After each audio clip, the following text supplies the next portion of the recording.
Hi beauties, welcome back to my channel, and today I'm doing a DIY. You guys probably know that from the thumbnail, duh.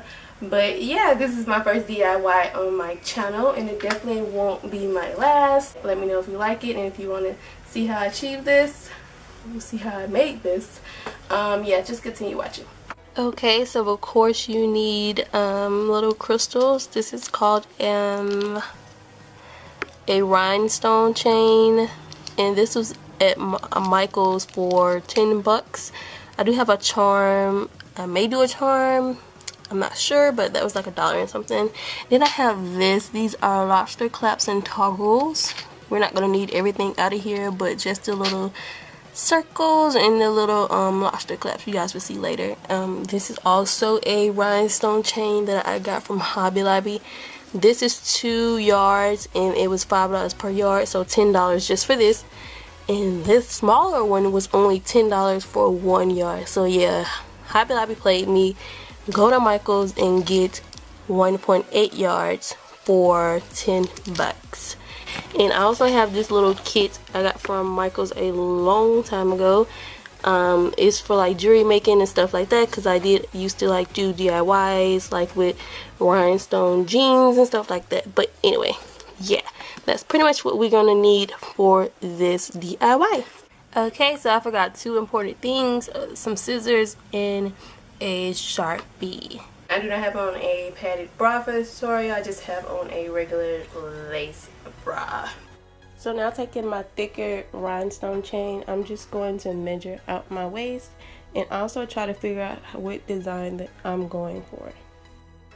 So I decided to go with this halter top style. You can totally change it. You can totally make your own, crisscross it in the back, whatever.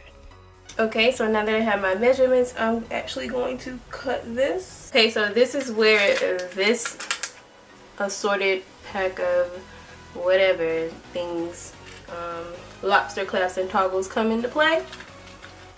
So I've opened up the pack already, and I'm going to take these, the biggest hoops you can find, the biggest little loops you can find out of the pack, which would be these. And also, these little tubes would come in handy, but you can just use scissors and tweezers for this if you don't have these. So I'm going to start by opening up this little loop. So now it's a C. So this is the largest loop, and I'm going to put it around the spacing right here. So after I attach my loop to that spacing, I also attach my lobster claps to that loop, and on the other side I attach several more loops to attach the lobster claps to. If that makes sense, you guys. Sorry if it doesn't, but you can kind of look and see what I did. Okay, you guys, so this is what I have so far. You see my claps, you see the loop attached to the claps. So you don't need loops on both sides, because you can just attach it to the little spacing between the diamond, and there you go, it's connected. Okay, I'm missing a diamond here. See, Hobby Lobby played me. Okay, so now that we have our waist band done, I'm going to add the straps. So I want mine to like be a choker and then go down into straps.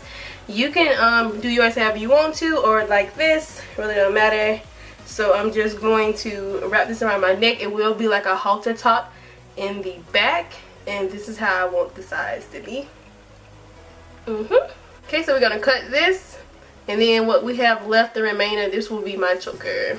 Okay, so I want mine to kind of connect on the side of my boob. So I'm going to mark my spacing right here.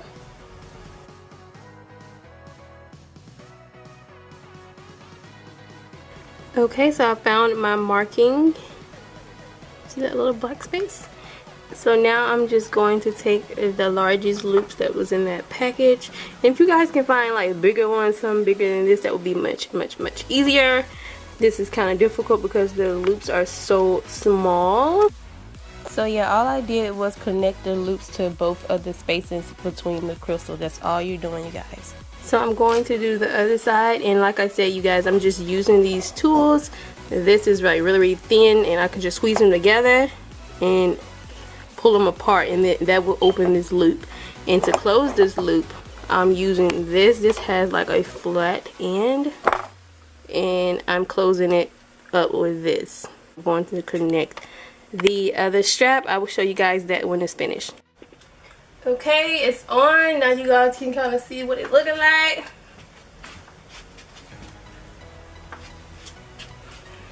Okay, so I'm going to cut this right in the center, like the spacing I find in the center. Before we do that, I'm going to go ahead and do the choker. So the choker will be connected to all of this and it will all close together, and I'm going to show you guys how to do that in just a minute. I'm going to show you guys how to connect the choker piece and the halter top piece all together. Okay, so this is the choker piece, and it should like a regular necklace in the back. So you guys can see now that the loops are connected to the clasps and the loops are connected to a chain in the back, and I'm going to cut it to look like a necklace.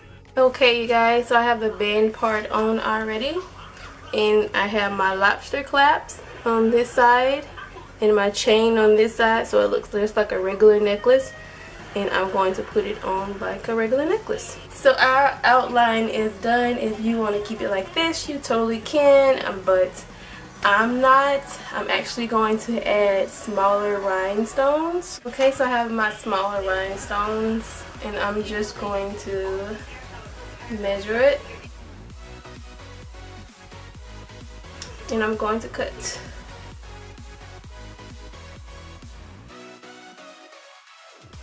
I don't have to measure the other side because it should be the same. So now I'm just taking some smaller loops and attaching the rhinestone chains to each other. That's what we've been doing this whole time, is just attaching the spacings to each other with those loops. So yeah, I hope this is making sense to you guys. So right now I'm just measuring and seeing where I want to place the smaller rhinestone, and I'm going to mark it so I know exactly where it goes. And after that, you are done, and this is how I look in the end. Thank you guys so much for watching. I swear I will do a better job at explaining it next time in my next DIY.